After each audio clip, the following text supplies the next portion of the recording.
Hey YouTube family, Usrat YouTube. Assalamu alaikum wa rahmatullahi wa barakatuh. I wish you all the best in your journey in learning the Arabic language with me.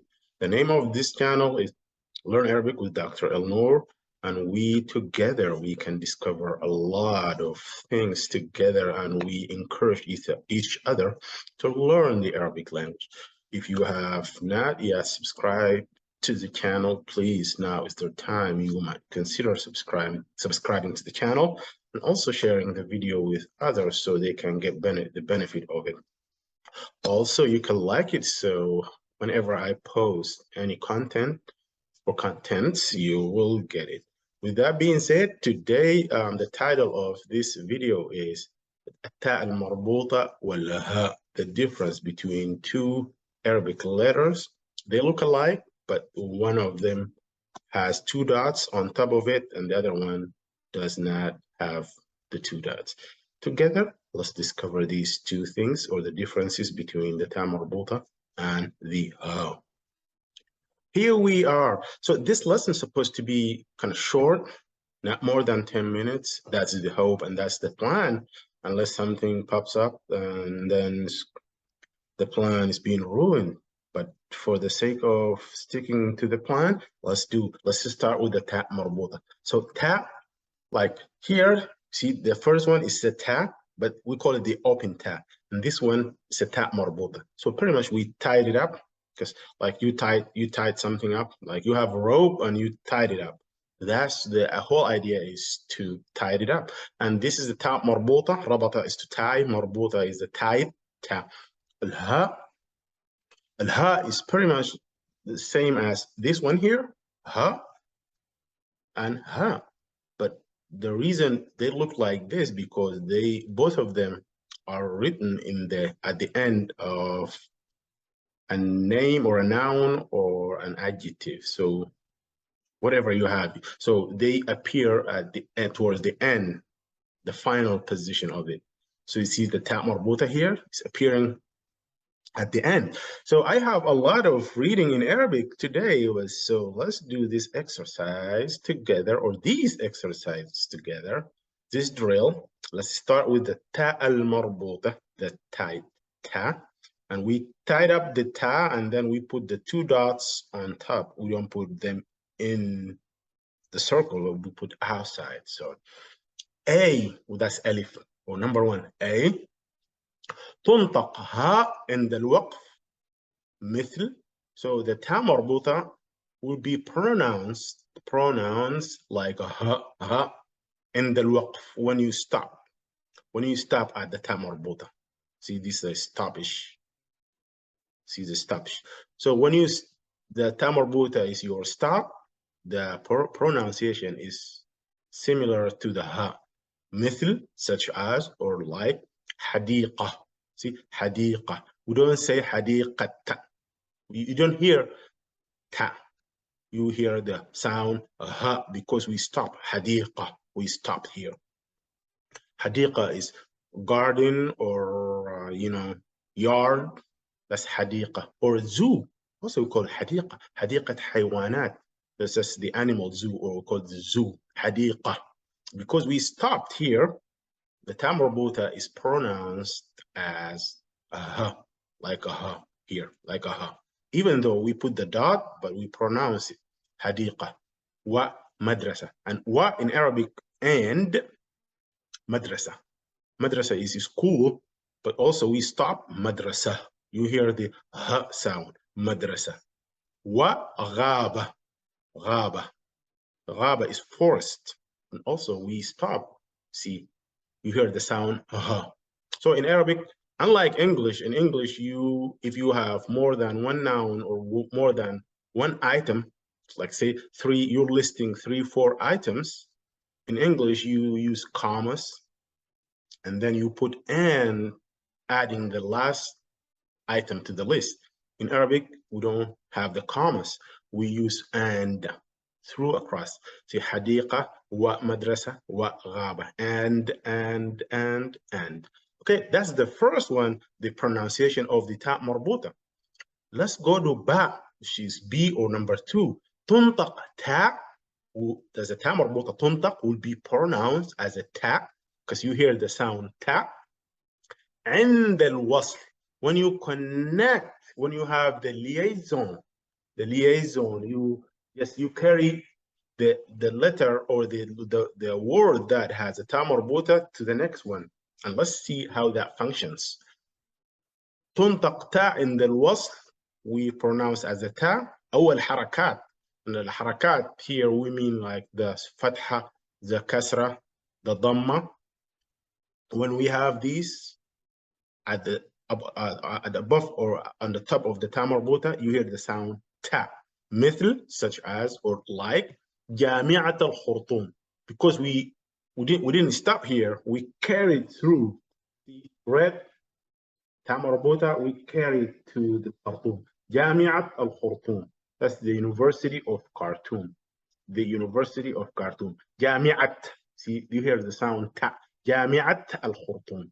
جامعة الخرطوم. And ولاية Texas. ولاية Texas. The state of Texas. ولاية Texas. But because we run through it, that's when you hear the sound ta. Okay, so these are two situations or two positions that the first one, the taa marbuta, will be pronounced as a ha because we stop. The second position or case, the taa marbuta will be pronounced as a ta when we carry it out or when we go through without stoppage. التاء المربوطة تكتب في نهاية الأسماء. So the taa marbuta will be written, تكتب, will be written في نهاية الأسماء. At the end of, في, in, or at. نهاية is end, at the end of الأسماء, names or nouns. مثل, such as فتاة. فتاة is a young girl, young lady, you call it فتاة. Never unmarried, call it فتاة. ومدينة. مدينة is a city, مدينة. So taa marbuta, we write it at the end of nouns such as فتاة, مدينة. ونهاية الصفات, also we write the taa marbuta at the end of adjectives. صفات, adjectives, صفات. مثل, such as طويلة. See the taa marbuta here, طويلة. And طويلة is tall, could be long, but here is tall. وقصيرة. قصيرة is short.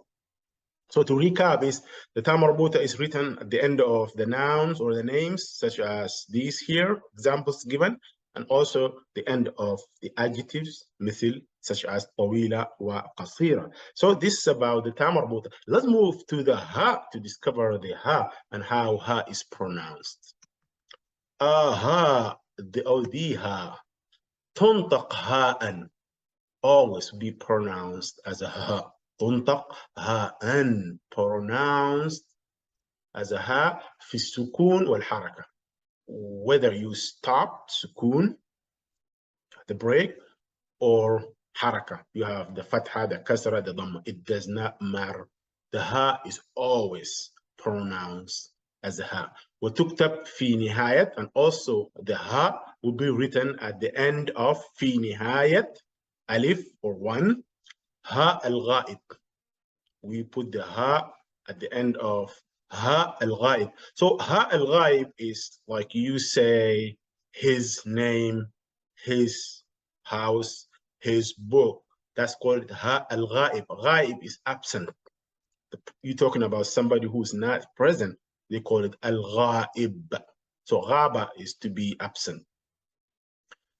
ها الغائب, this is ha. This is ها الغائب.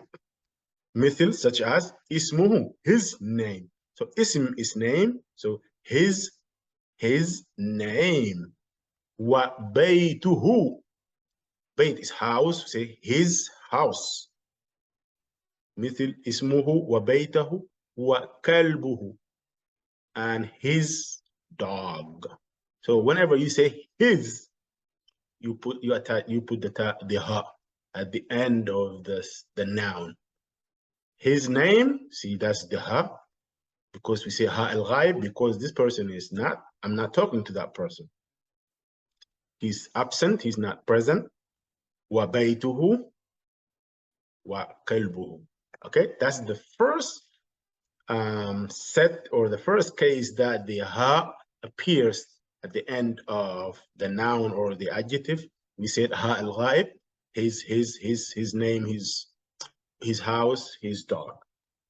تكتب في نهاية الأسماء. So the ha also تكتب written at the end of the names or nouns. في نهاية الأسماء, end of the names or the nouns, مثل, such as or like Allah.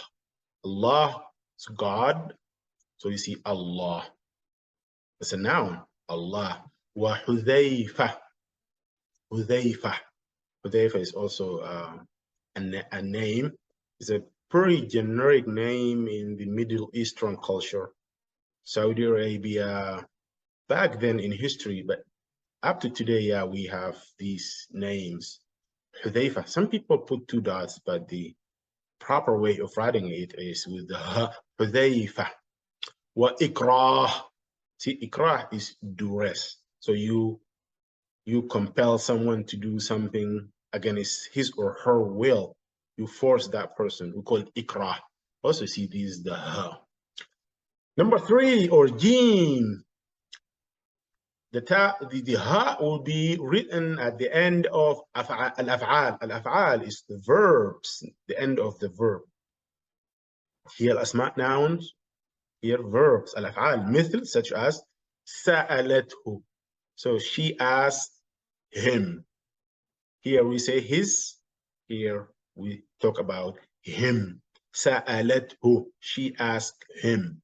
ودرسته, she taught him. وقابله, he met him. قابله. So سألته, she. If it's a he, it would be سأله. سأله. We have not yet talked about the past tense, but سألته is she asked him. ودرسته, she taught him. وقابله, he met him. So him, as opposed to here, number 1, his. I think the idea is clear. The last thing in where to find the ha, we find the ha, or we write it at the end of al-huruf. Al-huruf in English means prepositions, and prepositions like on, in, about, in, on, all these. In Arabic we call it al-huruf, مثل, such as, or like minhu. Min is from, hu is from him. Minhu, from him. Wa fihi, in him. Wa fihi, and, wow, here is and. Fihi, fi is in, fihi is in him or in it, if it is masculine. As I said, Arabic, at least at the singular form, everything is either feminine or masculine. So I can say the house, for instance, house is masculine. I can say fihi, in it, because it is masculine, because the house, in it. Minhu, wa fihi, wa ilayhi. Ila is to, the preposition. To it, or to him. Ilayhi. Wa alayhi, on it or on him. You qualify the either it, if it is masculine, or alayhi, on him. So all these, you see the ha in 4 different places. To recap, we see ha for the third person, he, such as ismahu wa baytahu wa kalbahu, his name, his house, his dog. We see it in the end of noun or names, such as Allah, God, Hudayfa, the name, ikrah, duress. Also, we see the ha at the end of the verbs, al-af'al, such as sa'alathu, she asked him, and darasathu, she taught him, waqabalahu, he met him. And also we see the ha at the end of al-huruf, prepositions, such as minhu, from it or from him, wa fihi, in it or in him, wa ilayhi, to it or to him, and also wa alayhi, on it or on him. And we say it if that it is masculine, because we have it feminine and it masculine. Because in Arabic, we don't have the it as in English. Thank you so much for tuning in again, and I wish you enjoy this lesson. And please, if you enjoy it, please consider subscribing to the channel and also sharing it. Until I see you in the next video, أراكم في الفيديو القادم وشكرا جزيلا. Thank you so much.